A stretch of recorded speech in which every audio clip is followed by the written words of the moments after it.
গুয়াহাটির যে ফ্যাসিলিটি আছে সেটা বিসিবির নেই। জিম্বাবুয়েতে আসলে কি নাহিদ রানাকে খেলানোটা নেসেসিটি ছিল কিনা? নন ক্রিকেটিং লোকজন বেশি ডিসিশন নিতে যাবে তখন এটা ঝামেলা হবেই। হয়তো বোর্ড প্রেসিডেন্ট জানেন না ভাইস ক্যাপ্টেনকে। অস্ট্রেলিয়া স্লেজিং এ খুব বিখ্যাত বা এরকম। বেস্ট ক্রিকেটার হিসেবে তিনি ক্যাপ্টেন্সি পেতেন, not like the original leader. আপনি যখন কাউকে দিবেন you have to give him for a time. এখনকার আসলে বাংলাদেশ দলের গেম প্ল্যানটা কেমন হওয়া উচিত আপনার মনে হয়? ভালো করি না এটা আমাদের দোষ, আমাদের ছেলেরা মনে হয় ভালো ব্যাটিং করতে পারে।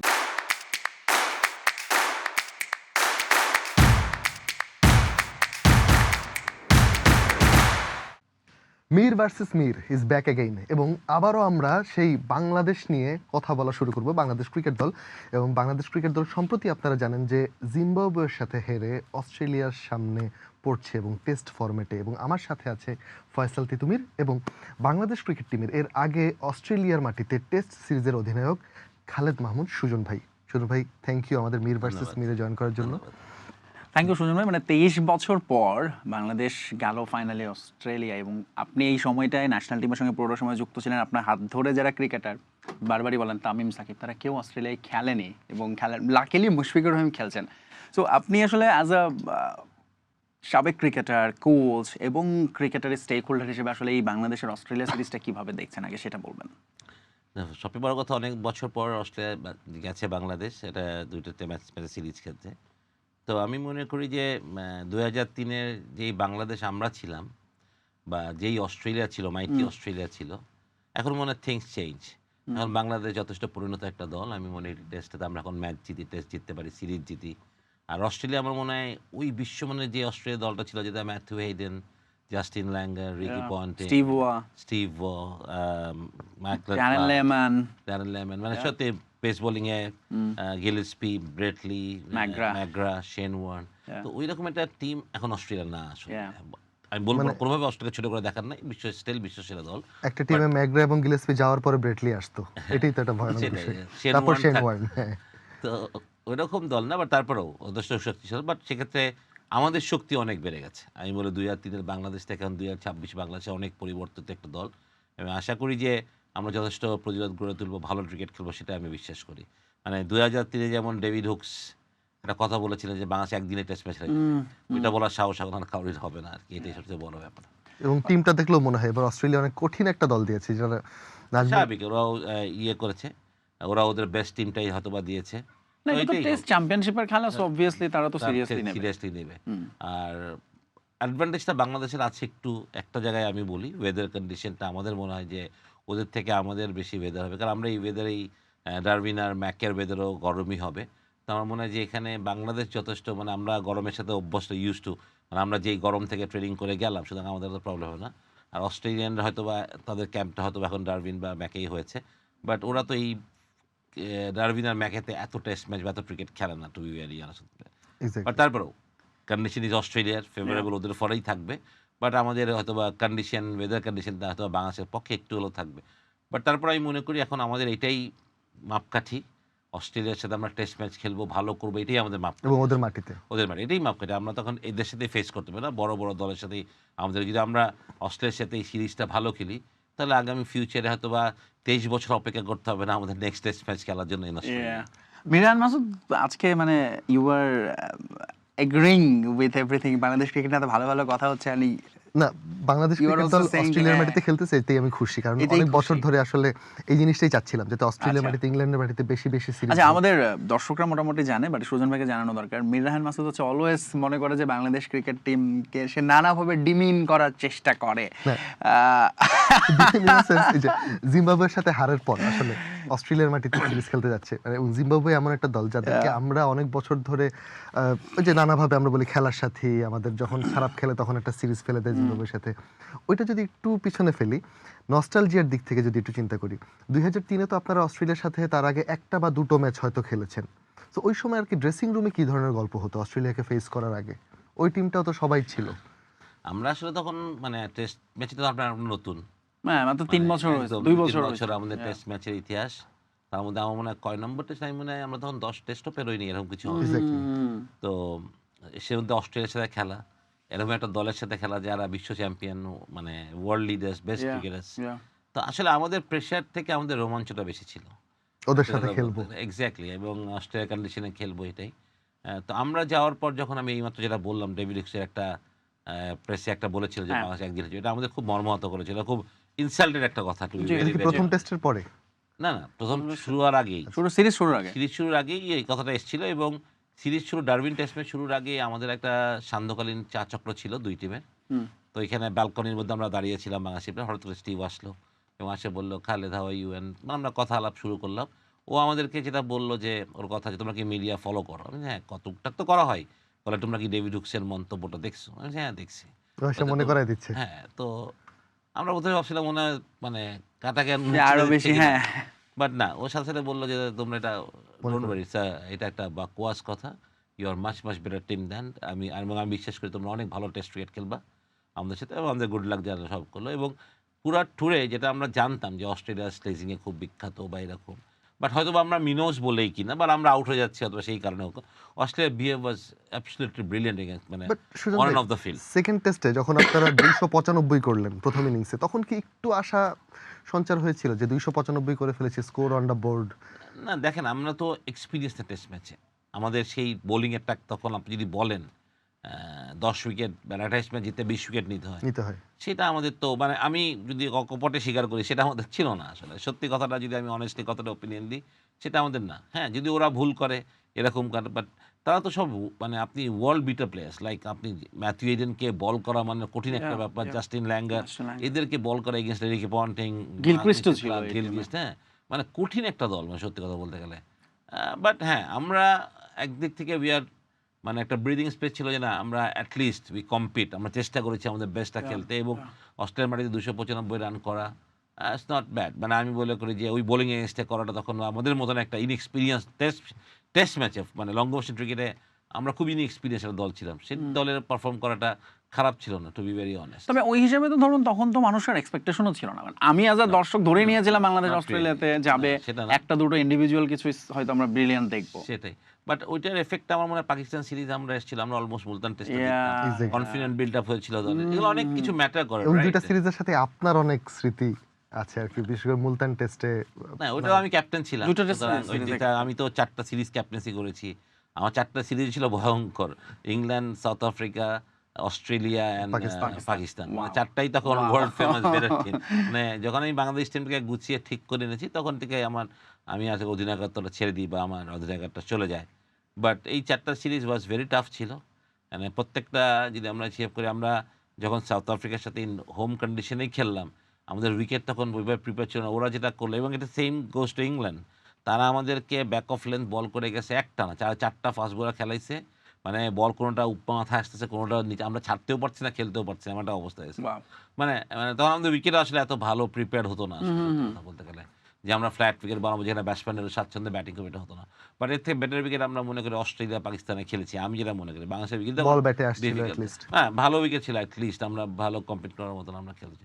পাকিস্তানের মুলতান উইকেট ওয়াজ খাসিয়ত ছিল, অনেক বল সুইং করছিল। Other than that, Peshawar was a flat deck, and Karachi was even a good wicket ছিল আসলে, সত্যি কথা বলতে। আচ্ছা, আমরা একটু যেহেতু ডারউইনের ফার্স্ট টেস্ট, সেখানেই বাংলাদেশ, আচ্ছা ওইটা তো বোধহয় উদ্বোধনী ভেন্যু ছিল, মানে আই মিন ওপেনিং হয়েছিল কি আপনাদের টেস্টে? আমার মনে হয়, আমার মনে হয়। কেয়ার্নস এবং ডারউইন। ক্যান্স এবং ডারউইন, ও না ক্যান্সটা বোধহয় উদ্বোধন হয়েছিল। আচ্ছা, কিন্তু ডারউইনের উইকেট তখন ধরুন ওটাও তো তখনও ড্রপ ইন পিচ ছিল, ড্রপ ইন এখনো উইকেট ড্রপ ছিল, ইন কেনসি আর কার্ভিন দুই জায়গায় ড্রপ ইন উইকেট। দুই জায়গায়। এবং ধরুন তখন যেরকম একটা এই আলাপটা কি তখনও ছিল যে বাংলাদেশ বলে তারা একটা অন্য ভেন্যুতে গিয়ে খেলাচ্ছে, যেমন এখন আমরা বলছি আমাদেরকে তো পার্থে, ব্রিসবেনে, মেলবোর্নে। না, এখন তো পারবে না, ওদের তো উইন্টার, মানে ওইখানে তো আসলে ক্রিকেট হয় না এখন। এখন ওই এমন একটা সময়, যে সময় আপনার এই গরমে এখানে খেলতে হবে। তখনও জুলাইতে গিয়েছিলেন আপনারা হ্যাঁ, 2003। মানে এই সময়টাই ওদের ক্রিকেট খেলার মতো কন্ডিশন কিন্তু এখানেই থাকে, স্টারভিন, কেইন্স কিংবা ম্যাকে, ব্রিসবেনের দিকটা। yeah, right. কিন্তু ওই সময় তো তখন বরফ পড়ছে, এত অস্ট্রেলিয়া, এত ঠান্ডা, ভেরি কোল্ড, মানে খেলা। রাইট, আমি ডারউইনের ওয়েদার দেখছিলাম অলমোস্ট 30 ডিগ্রি। হ্যাঁ, বিকজ এটা তো ইন্দোনেশিয়া, মালয়েশিয়া খুব কাছাকাছি, মানে জাস্ট আচ্ছা। নদী সমুদ্র পার হতে হবে, এই পার থেকে ওই পার আর কি। আমাদের জন্য তো তাহলে মনে হয় আমাদের ছেলেপুলের জন্য ভালোই হওয়ার কথা। হ্যাঁ, একটু কন্ডিশনটা আমি এটাই বললাম যে ওয়েদার ওয়াইজ আমাদের জন্য হয়তো শুট করবে একটু, বাট উইকেটটা জানি না ওরা কতটা শক্ত উইকেট বানিয়েছে, কতটা বাউন্স থাকবে উইকেটে। বাট তারপর আমি মনে করি, ভাই একটু আগে জিম্বাবুয়ের কথা বলছিলেন, জিম্বাবুয়ের কন্ডিশন ইজ বিট ডিফিকাল্ট, সমুদ্র পৃষ্ঠ থেকে উঁচু হওয়ার কারণে এটা একটু, কারণ আপনি হঠাৎ করে একটাই টেস্ট ম্যাচ ছিল, মানে আমি বলি একটা টেস্ট ম্যাচ খারাপ হতেই পারে, আমার ছেলেরা হয়তো, কিন্তু আবার ওয়ানডেতেও তো হ্যাঁ, ওয়ানডে তো আমরা ভালো করি, এবং আমরা মনে হয় যে ভালো করি না, এটা আমাদের দোষ, আমাদের ছেলেরা মনে হয় ভালো ব্যাটিং করতে পারেনি, এবং আমার মনে হয় যে যেটা উইকেটের একটা মানে আমাদের ওয়ানডেটা আমাদের খামখেয়ালিপনা, আমি মনে করি এটা আমাদের পুরো ব্যর্থতা। যে আমার কাছে যেটা সবচেয়ে লেগেছে যে বাংলাদেশ ইন্ডিয়ার সাথে জিতছে, শ্রীলঙ্কাকে হারিয়েছে, পাকিস্তানকে হারিয়েছে, তারপর জিম্বাবুয়ের কাছে হেরে গেলাম, মানে এই এটাই বিষয়টা। আমার মনে হয় যে আমরা বেশি আমার যেটা মনে হয়েছে আমি তো টিভি থেকে খেলা দেখেছি, আমার মনে হয় যে আমরা খুব গা ছাড়া ভাবে ক্রিকেট খেলেছি, মানে আমরা ভেবেছি আমরা জিতবই। আমাদের এই জিনিসটাই আমাদের পতন হয়েছে আমি মনে করি। এবং স্পেশালি সুজন ভাই দেখেন এই সিরিজে যখন নাহিদ রানা নাই, এই আলোচনাটা কিন্তু আসছেই ঘুরে ফিরে যে জিম্বাবুয়েতে আসলে কি নাহিদ রানাকে খেলানোটা নেসেসিটি ছিল কিনা। এটা তো টিম ম্যানেজমেন্ট ভালো বলতে পারবে, Yeah. বাট আমি তারপরেও মনে করি নাহিদ রানাকে আমাদের হ্যান্ডেল উইথ কেয়ার করতে হবে। একদম Exactly. E should be handle with care, মানে যেহেতু আমাদের একটা ইয়াং প্রসপেক্ট এবং ওর ফিউচার অনেক ব্রাইট এবং বাংলাদেশকে অনেক দিতে পারবে, তা ওকে একটু ম্যানেজ করা বা যদিও আমাদের এখন ফিজিও টিমটা বা ট্রেনিং টিম যারা আছে তারা কিন্তু এগুলো অনেক চকট করে যে একটা ছেলে এই ইনজুরি ম্যানেজমেন্টটা তারা খুব ভালোভাবে করার চিন্তা করে। সুতরাং সেক্ষেত্রে আমি মনে করি যে তারা করেছে, হয়তো বা নাহিদ রানা এখনও স্ট্রং, হয়তো বা নাহিদ রানা তো আসলে অনেক দিন বল করছে এখন, মানে Yeah. বিপিএল গেল, এটা গেল, সেটা গেল, অনেক খেলাই খেললো। তো ওর একটা আগের একটা ছিল যে ওই যে ওর শিন বোনের ইনজুরিটা, হয়তো ওইটাই ভোগাচ্ছে ওকে। এবার মনে হয় সাইড স্ট্রেন হয়েছে। সাইড স্ট্রেন কেন হবে, এত বল করলে মানুষের চাপ আবার আরেকটা বিষয়, সাইড ফাস্ট স্ট্রেন বোলারদের কিন্তু যে কোনো আসলে কি সময় ভাই, হতে এটা পারে, রেগুলার ম্যাচ না খেললেও হতে পারে সাইড স্ট্রেন। না, এটা ফাস্ট বোলারদের রেগুলার একটা ইনজুরি, এটা আসলে কিছু করে না। আপনি বড় বড় যত বোলার দেখবেন সাইড স্ট্রেন থাকেই, কারণ মানে জিনিসটা তো fast bowling is hard work, it's nothing else, not like spin bowling or batting, যে আপনি ফাস্ট বোলিং হার্ড ওয়ার্ক, এত দূর থেকে দৌড়ে আসে যখন আপনি বেন্ড করে বল করবেন উইথ 140 কেস, তখন definitely it's a tough job. As an x captain, বর্তমান ক্যাপ্টেনের কথা একটু আসি, যেহেতু আপনি বলছিলেন যে জিম্বাবুয়ের সাথে আমরা হয়তো একটু হালকাভাবে নিয়েছি, হয়তো মনে করছি জিতবই, নাজমুল হাসান শান্তের কথায় কি আপনার কোথাও মনে হয়েছে যে আমরা মনে করছি হারবই? কারণ হচ্ছে তিনি বলছিলেন যে অস্ট্রেলিয়া যে এবার একটা শক্তিশালী দল স্কোয়াড দিয়েছে, এটাই তাদের একটা জয়। সো এই ধরনের কথা বলে উনি অনেকটা বাংলাদেশ থেকে অস্ট্রেলিয়ায় গিয়েছেন, এইটা আসলে কিভাবে দেখছেন? জানি না, হয়তো বা এটা একটা মেন্টাল গেমের ব্যাপার থাকতে পারে, যে দে ফিল যে অস্ট্রেলিয়া আমাদেরকে একটু হলেও ভয় পাচ্ছে, এটাও কথাটা এরকম হতে পারে। বাট আমি মনে করি না শান্ত ওরকম ছেলে, বাট আমার মনে হয় যে বাংলাদেশ উইল ফাইট। আমি বলছি না বাংলাদেশ টেস্ট দিয়ে যাবে বা আমরা খারাপভাবে হেরে যাবো, should be a good Moderate test একটা। ম্যাচ। আমি মনে করি এটা ভালো টেস্ট ম্যাচ হওয়া উচিত। হ্যাঁ, ডেফিনেটলি এখনও অস্ট্রেলিয়ার ফাস্ট বোলিং ইজ মানে খুবই সমীহ জাগানো, মানে আপনি যদি মিচেল স্ট্রাক, হ্যাজেলউড, মানে কামিন্স হ্যাঁ, ক্যাপ্টেন, হ্যাঁ, এটা যদি আপনি ধরেন Nathan Lyon is a very good off spinner, international মানে ভেরি রিকগনাইজ অফ স্পিনার, আপনি ওদের বোলিং অ্যাটাক নিয়ে কোনো কথা নাই, they are very Yeah, fiery yeah. Attack, but ওদের ব্যাটিং কিন্তু এখন আপনি ওরকম বলতে পারবেন না, ওই ব্যাটিংয়ের ওই ডেপথ বা এরকম আপনি যদি ইনিশিয়ালি ইফ আর বোলার্স ভালো জায়গায় বল করে, দেখেন ভালো বল সবার জন্যই ভালো বল। যদি তাসকিনরা যখন এখন কনসিস্টেন্সি গুড লেন্থ হিট করতেছে, ভালো বল করতেছে, হ্যাঁ ডেফিনেটলি অ্যাজ তুমি সে যে আমরা নাইটকে মিস করবো কিংবা শরীফুলকে হয়তো একটা বাহাতি ফাস্ট বল থাকলে ভালো হতো হয়তো বা, মিস করবো হয়তো বা, বাট তারপর আমি মনে করি যারা আছে তাদেরকেও ফেলে দেওয়ার মতো না। তাসকিন, হাসান, খালেদ এবং এবাদত, আপনি বলেন নিউজিল্যান্ড কন্ডিশনে এবাদত কিন্তু ওই টেস্ট ম্যাচটা এবাদতের অবদান অনেক, মানে অনেক, yeah. 6 উইকেট যেটা ম্যাচ, যদিও সে খুব এবার একটা মনে হয় ওই relevant এখন অবস্থায় না। এখন এটাই একটা, বাট আমার মনে হয় যে সুজন ভাই আপনি একটু মুশফিককে নিয়ে বলেন, আমাদের মুশফিক আসলে কেমন বোলার, ওকে আপনার অধীনে খেলেছে কি না, মুশফিককে অবশ্যই খেলে, মুশফিককে আমি দেখি, মুশফিক জোরে বল করে, সবচেয়ে বড় কথা ওর একটা জিনিস গুণ আছে, জোরে বল করে, ডেভেলপ তো অবশ্যই এখন এই 2 বছরে ডেভেলপ করেছে, বাট যেহেতু আমাদের এখন ফাস্ট বলের সংকট, আমার মনে হয় যে ওর একটা গুণ ভালো যে মুশফিকের, he wants to bowl fast, এই একটা কারণে আমার মনে হয় ও টেস্ট ম্যাচ দলে আছে, আর ও ই bowled a pretty good length, মানে আমার মনে হয় হাসান মাহমুদের কাউন্টি এক্সপেরিয়েন্স তো কাজে আসা উচিত এবার অস্ট্রেলিয়ায়। অবশ্যই। আমি প্র্যাকটিস ম্যাচে দেখছিলাম he bowled very well, 4 over 4 run 1 wicket, মানে কনসিস্টেন্সি একটা জায়গায় বল করার যে ব্যাপারটা আছে, Yeah. এটা হাসানের খুব ভালো আছে আমি মনে করি। সুতরাং he will be a handy bowler in Australia. শুধু আমরা যদি সেই সময়ের অস্ট্রেলিয়ার সঙ্গে এখনকার অস্ট্রেলিয়া একটু কম্পারিজনে যাই, আপনি যদিও বললেন বোলিং এ ওয়াইজ আমার মনে হয় কামিন্স, স্টার্ক, bowling। হ্যাজেলউড কাছাকাছি হবে, ম্যাকগ্রা, ব্রেটলি এবং গিলেসপি প্রবাবলি, তারা অফকোর্স লেজেন্ড সেই হিসাবে এরাও, কিন্তু ব্যাটিংয়েও আসলে আপনি দেখেন স্মিথ, লাবুশান, ট্রাভিস হেড, কিন্তু স্মিথ লাবুশেন কিন্তু আগের ফর্মে নাই এখন, এটা একটা বড় বিষয়। লাবুশেন একেবারে আমি আমি আমি বলছি যে এগুলো আমি ফার্স্টে বলছি অস্ট্রেলিয়াকে কোনোভাবে ছোট বড় নেওয়ার মতন, they are very strong side, but আমি বলছি ওই সময় ম্যাথু হেডেন, জাস্টিন ল্যাঙ্গার, নামগুলো শুনো, রিকি পন্টিং, স্টিভ ওয়া, my goodness. Damian Martin, Damian Martin Damian Martin খেলে নাই এবারে। লেমন ছিল, দেন তখন ক্লার্ক নতুন একদম, মাইকেল হ্যাঁ, ক্লার্ক আছে। মার্টিন লাভ বলে একজন ক্রিকেটার হ্যাঁ, সেঞ্চুরি মার্টিন করেছিল লাভ, আপনাদের হ্যাঁ, সাথে। হ্যাঁ। Yeah. তো তো মানে মানে Australia always a strong side, সবচেয়ে বড় কথা দে আর ভেরি কম্পিটিটিভ একটা সাইড, হ্যাঁ, ভেরি চ্যালেঞ্জিং একটা সাইড, বাট আমি বলছি যে আমাদের ছেলেদেরকে এই মানে ওই নেগেটিভ থটসগুলো আনাই যাবে না, যে হেরে গেলে তো হেরে যাবো, টেস্ট ম্যাচ 5 দিনের খেলা, আমাদেরকে এখানে 15টা সেশনের মধ্যে we need to win 8 session, that's it. আমরা যদি 8টা 9টা ভালো সেশন করতে পারি, তাহলে আমরা অলওয়েজ অস্ট্রেলিয়াকে প্রেশারে রাখতে পারবো। সুতরাং আমাদেরকে কন্টিনিউয়াসলি ভালো খেলতে হবে 5টা দিন। ইটস না যে আমরা একটা ইনিংস ভালো খেললাম, যেটা আমাদের আগে হয়, হতো হ্যাঁ। যে আমরা একটা ইনিংস ভালো খেলতাম, আমরা পাকিস্তানের সাথে যে সিরিজের কথা বলছিলাম, 2টা সিরিজ পেশোয়ার এবং মুলতানে আমরা 105 রান 100 লিড নিয়েও কিন্তু আমরা টেস্ট ম্যাচ হেরেছি। তা আমি ওটাই বলছি যে লিড যদি নিই তবে আমাদের সেকেন্ড ইনিংসে কনসিস্টেন্সি যাতে ঠিক মতো থাকে। এবং একই সাথে সান্ধ্যকালীন বাংলাদেশের কি যেন একটা মেন্টাল সেটআপ থাকে। শুধু প্রথম সান্ধ্যকালীন না, 2 লাঞ্চের সেশন আগে খুব ভালো পরে, থাকে। হ্যাঁ, প্রথম 2 সেশন শেষ খুব ভালো সময়ে, থাকে yeah, সূর্য yeah, ডোবার yeah, আগে। এটা তো একটা happens. জিনিস আপনি কম্পিটিটিভ ক্রিকেটের কথা বলছিলেন অস্ট্রেলিয়ার। কালচারালি অস্ট্রেলিয়ান ক্রিকেট তো অনেক বড়, অনেক অনেক মেসিভ, রিচ, অনেক রিচ। অনেক রিচ। এইখানেই আমরা একটা জিনিস দেখি, যখন এই যে মাইকেল ক্লার্কের কথা বলছিলেন, তাকে কিন্তু বেশ একটা কম বয়স থেকে ভাইস ক্যাপ্টেন করে ক্যাপ্টেন্সির জন্য গ্রুমিং করা হতো। স্টিভেন স্মিথ ক্যাপ্টেন্সির জন্য তাকে আলাদা করে ভাইস ক্যাপ্টেন করে গ্রুমিং করা হতো।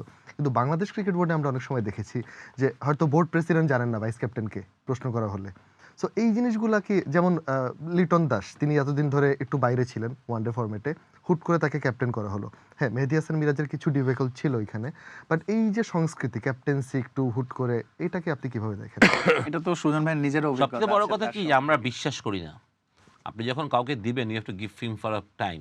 আপনি যদি বলেন যে স্টিভ ওয়াক কত বছর অস্ট্রেলিয়া ক্যাপ্টেন্সি করেছে, কত টেস্ট ম্যাচ করেছে, কত, আপনি হিসাব পেয়ে যাবেন যে কত। আপনি যদি সেটা যদি বলেন মাইকেল বেভন, কি বলে মাইকেল ওয়ান ইংল্যান্ড। ইংল্যান্ডের জন্য কত বছর Yeah. ক্যাপ্টেন্সি করেছেন, না? তো এগুলো প্রশ্নের উত্তর কিন্তু আপনি সহজেই পেয়ে যাবেন। আপনি কালচারটাকে, ওদের এই কালচারটা আমাদের দেশে এখন আমরা গ্রো করতে পারিনি। আমরা একটা ক্যাপ্টেন যদি দুটো টেস্ট ম্যাচে, ধরেন একটা সিরিজ ক্যাপ্টেন্সি করলো, Exactly. যদি ইন কেস ভালো না করে, বিকজ আমরা হয়েছে কি, আমাদের আমরা খুব, আমি মনে করি যারা আমাদের এই চিন্তাটা করি আমরা বা করে তারা, আমরা খুব সোশ্যাল মিডিয়া এবং মিডিয়াকে ফলো করি। Yeah. তো সোশ্যাল মিডিয়া ফলো করে, শান্ত ভালো করছে না, রায়হানের বোর্ডেও একটা পছন্দের কথা হচ্ছে উঠে কথাটা। শান্তর পরিবর্তে একে নাও ওরকে। কিন্তু আপনি কি জানেন যে শান্তর, আপনি যে মিউজিক্যাল চেয়ার করছেন, এটা করতে করতে টিমের কনফিডেন্স আপনি লুজ করছেন।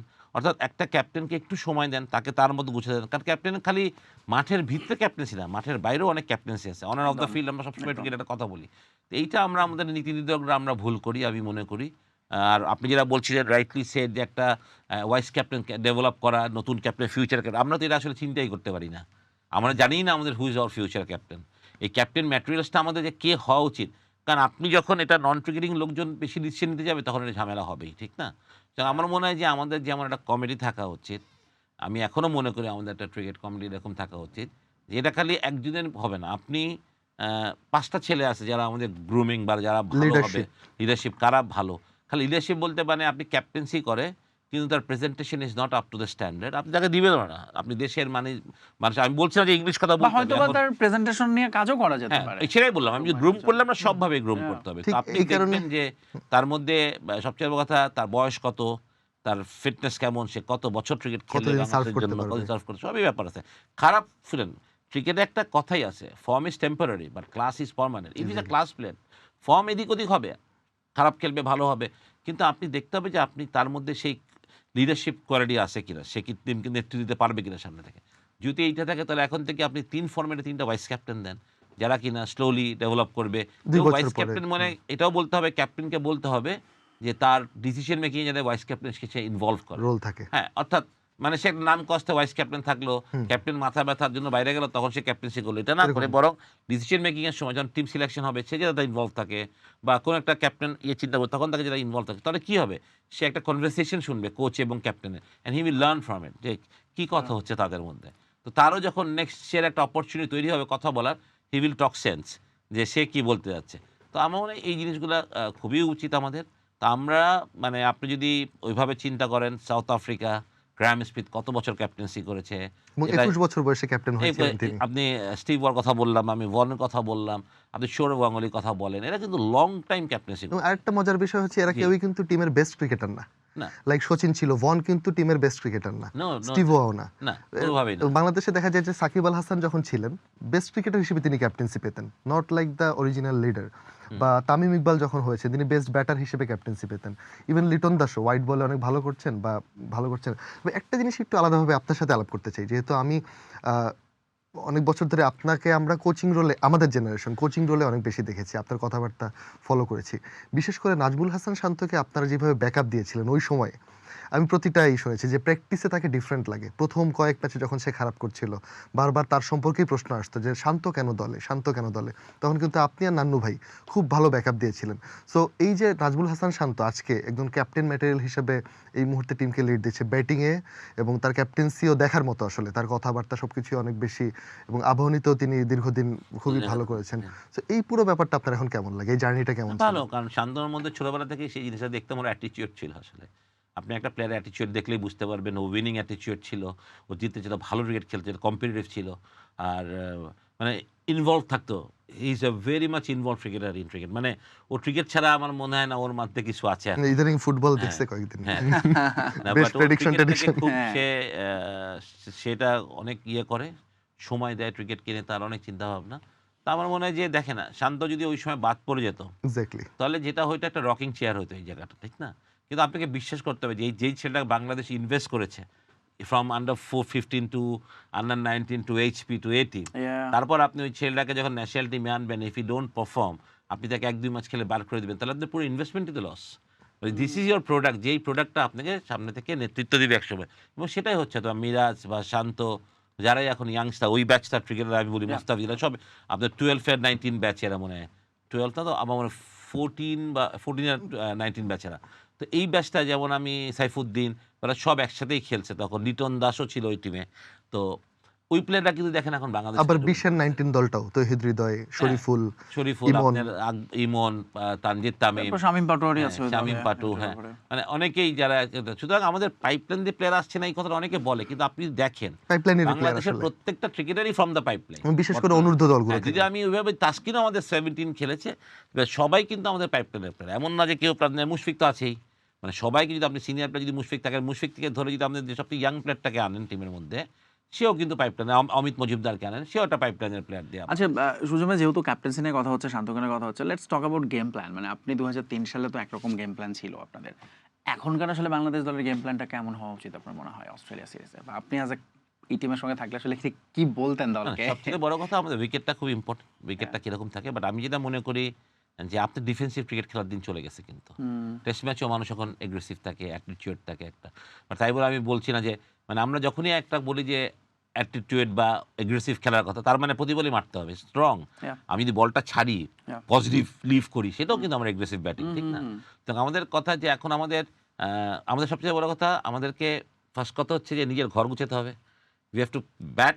First innings batting is very very important test match. যদি আমরা আগে ব্যাটিং পাই, আমরা কতটা লম্বা সময় ব্যাটিং করি, দ্যাটস ভেরি ইম্পর্টেন্ট। মানে এক হচ্ছে রান করা, এবং সময়টাও ইম্পর্টেন্ট। সুতরাং আমি যদি বলি, একটা সময় বলতো 3-এর run rate is very good, অর্থাৎ আমরা যদি 90 ওভার ব্যাটিং করে প্রথম দিন 270 রান করি, সবাই বলে ভালো। এখন এই দিন নাই, এখন বলে 400 করো পারলে 90, মানে পিপল গট সো এই ইয়েতে। But all depends on the surface, উইকেটটা কেমন হয় না হয়। এবং বাট আমি ক্যাপাবিলিটি। খালি এটাই বলতে চাই বাংলাদেশকে, যে থিঙ্ক পজিটিভ, আমরা যাতে আমাদের ওই পজিটিভ অ্যাটিটিউড নিয়ে আমরা ক্রিকেটটা খেলি। ব্যাস আমার কথা হচ্ছে ওইটাই, যে হার জিত তো থাকবে। আমরা তো 2টা ম্যাচে হারে যাব, আমরা 2 ম্যাচে হারলাম না, হারতেই পারি, বাট আমরা যাতে জিতার জায়গাটা ধরতে পারি। মানে ওই অ্যাটিটিউডটা মানে আমি যদি আগেই ডিফেন্সিভ খেলি, তাহলে আমি ড্র করার জন্য খেলবো, মানে আমি নেগেটিভ অ্যাটিটিউড, মানে কি আমি হাফ ভলি বল কোনো সময় হয়তো মারবো না, হয়তো এরকম হয়ে যাবে।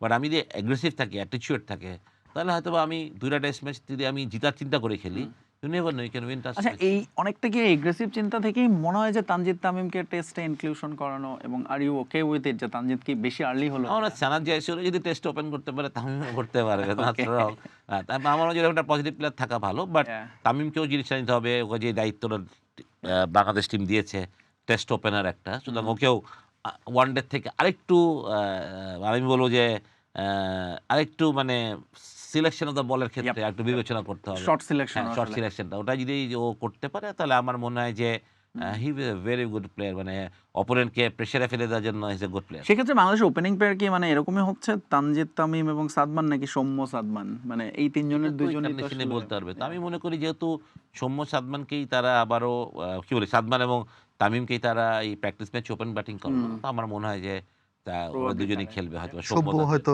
7-এ সৌম্য এবং ব্যাকআপ পেসার হিসেবে। ব্যাকআপ পেসার হিসেবে আমার মনে হয় না সৌম্য না, আমার মনে হয় তিনজন genuine ওপেন পেসার করাবে, নিয়ে নয়তো হয়তো খেলাবে খেলাবে না। এটা মনে হয়। সেক্ষেত্রে বাংলাদেশ তো মানে যদি আমরা যদি টিমের কন্ডিশন দেখি, কারণ হচ্ছে যে কম্বিনেশনটা এরকম হচ্ছে, লিটন কুমার দাস প্রথম টেস্ট যদি খেলে, ব্যাটসম্যান খেলবে, কিপার হিসেবে খেলবে না, সেক্ষেত্রে আপনার জাকের বা অমিত হাসানকে লাগবে।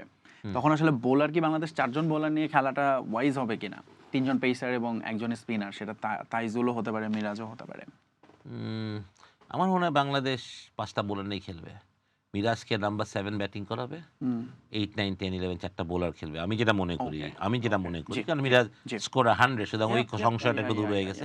আমার মনে হয় যদি আমরা শান্তকে 3-এ দেখি, মুশফিককে আমরা মমিনুল 4-এ, মুশফিক 5-এ, লিটন 6, এন্ড দেন জানি না লিটন কিপিং, আমার মনে হয় লিটন কিপিং করতে পারবে। আই ফিল আর যদি লিটন কিপিং করতে না পারে তাহলে হয়তো জাকির বা অমিত খেলবে, সেক্ষেত্রে বা লিটন খেলাবে। লিটন ফুল ফিট না থাকলে লিটনকে আমার মনে হয় না খেলাবে বাংলাদেশ, কারণ ওই হাফ লিটনকে আমার মনে হয় না চাই বাংলাদেশ, মানে সেটা উচিত হবে না আমি মনে করি। দেখা গেল এক বলে আউট হয়ে গেল, এরকম কারণ কিছু হলো আপনার তখন তো ভ্যারিয়েশনটা লাগবেই বোলিং এ না, আপনার একটা টপ স্পিনার যদি থাকে সাথে একটা লেফট আর্ম স্পিনার। আচ্ছা, এই প্রসঙ্গে আসলে ডারউইনে ধরেন আমরা ওই 2003 এর আমি স্কোর কার্ড দেখলাম, ম্যাকগিল ওই সময় 5 উইকেট পাইছে, 4 উইকেট পাইছে, এবং তার মানে ওখানে তো স্পিনার এখনো মনে হচ্ছে যে খুব বেশি চেঞ্জ ম্যাকগিল তো ভাই আমি মনে করি ম্যাকগিল ইজ সো আনলাকি যে শেন ওয়ানের সময় একদম তাই, সাচে টার্নার, মানে এত বড় গুগলি মারে লেগ স্পিনার। আর আপনাদের তো তখনও বোধহয় লেগ স্পিন খেলার খুব একটা অভিজ্ঞতা নাই। হ্যাঁ, খেললেও আমরা খেলছি দানিশ কানিরা, যে সোজাসুজি লেগ স্পিন করতে এত টান ছিল না, অত লুপি, কারণ Danish is bowling more platter, তো এরকম লুপি না। আর ম্যাকগিলের আমি যখন খেলি ফার্স্ট বল, আমি যখন আমার মনে আছে আমি কেইন্স, আমি যখন ডিফেন্স করতে যাই লেগ স্টাম্পের বাইরে বল টার্ন করে, অফ স্টাম্পের বাইরে এত বড় টার্ন করে বাপ। আর সবচেয়ে বড় কথা যে আমরা অভ্যেস না, কারণ ইউ বোথ উইল এগ্রি আমরা কি ধরনের উইকেটে ফার্স্ট ক্লাস খেলছি। আমরা না, আমার ফার্স্ট ক্লাস রেকর্ড আছে ইন রংপুর এগেনস্ট রাজশাহী, অস্পিন করে 5 উইকেট পাইছি। তো কি উইকেটে খেলতে বাধ্য হয়েছি, আহমেদাবাদ জোরুট, হ্যাঁ, তো 5 উইকেট পাইছি আমি, কারণ আমি পেস বোলিং করতাম, ওই উইকেট দেখে আমার অস্পিন করতে বাধ্য হয়েছি আমি। সব ওইরকম একটা কন্ডিশন থেকে আমরা গিয়ে অস্ট্রেলিয়া খেলতে, যেখানে উইকেট জোর আছে, বাউন্স আছে, এবং চোখের সামনে এদিকে একটা ফিল্ডার, এখানে একটা ফিল্ডার, পিছিয়ে দুটা উইকেট কিপার, ডিফেন্স করতেও ভয় লাগে, কারণ আমাদের এই আত্মবিশ্বাসটাই ছিল না, ওই ট্রেনিংটাই ছিল না যে আমরা ডিফেন্স করে যাবে ওখানে বল।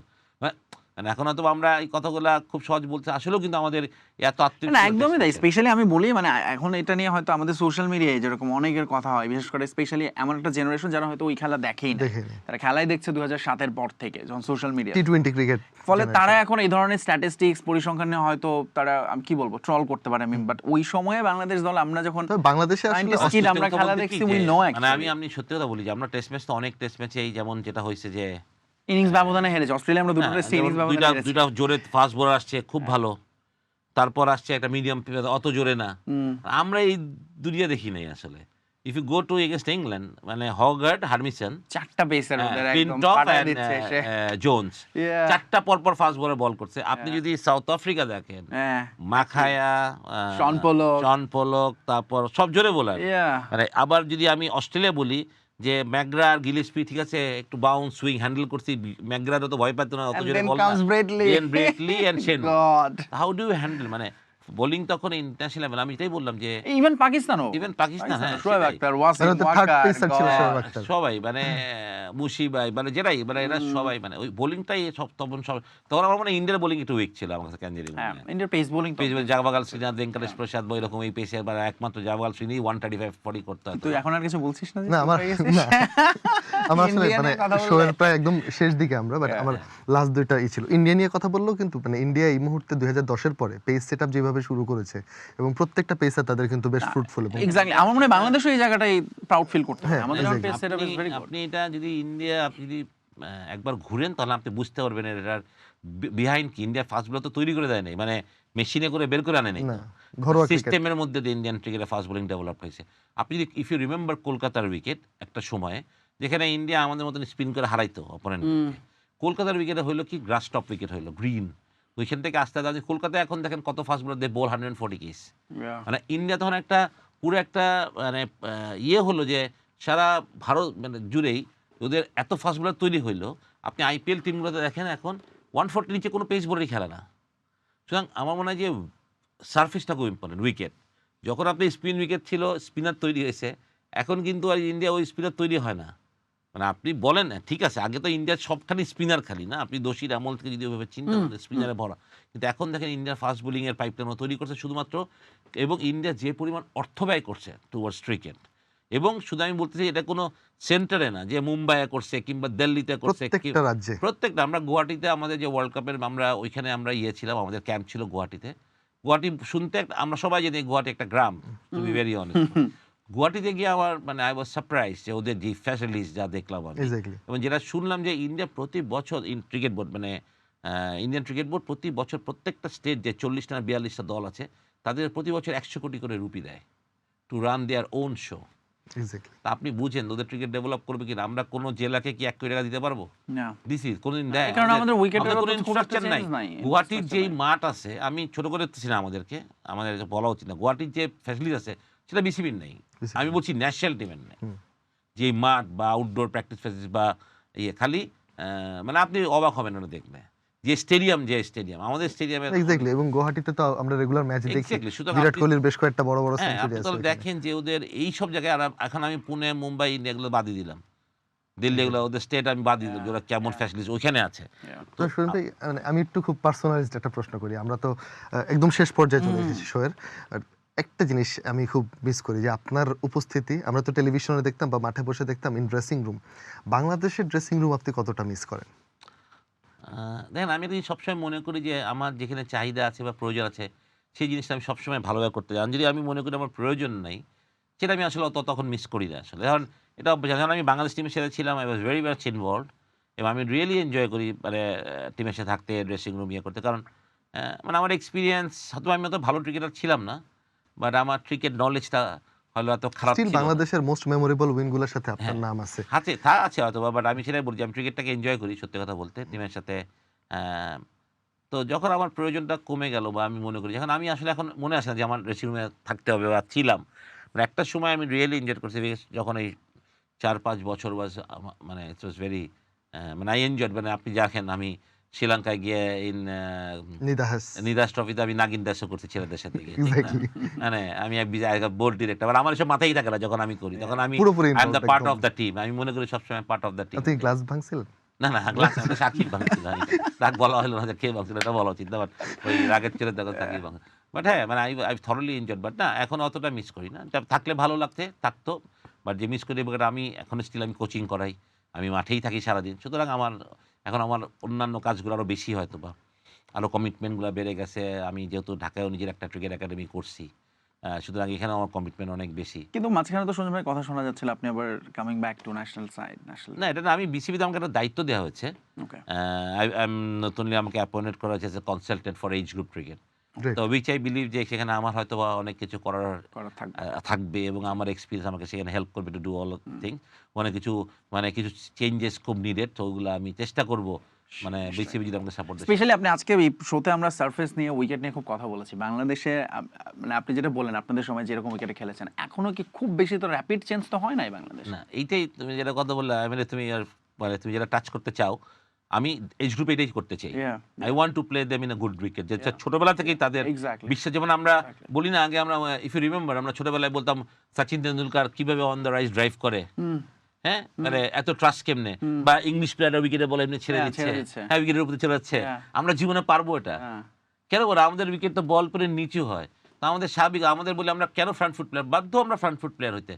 তা আমি বলি যে এই জিনিসটা আপনি যখন ন্যাশনাল টিমে আসবে তখন আপনি চেঞ্জ করা খুব ডিফিকাল্ট। কিন্তু আমি যদি আন্ডার 14 থেকে এরকম ভালো করে খেলতে পারি, যেখানে বাউন্স থাকবে, ছেলেরা জানবে, ছাড়তে পারবো, Yeah. তাহলে ওইখান থেকে যদি অভ্যাস হয়, তাহলে আমরা বিশ্বসেরা ব্যাটসম্যান আমরাও তৈরি করতে পারবো। প্লাস হচ্ছে সোশ্যাল মিডিয়া না থাকলে হয়তো, বা সোশ্যাল মিডিয়া থাকলে হয়তো মারবার আতাবাধ্য হতো না।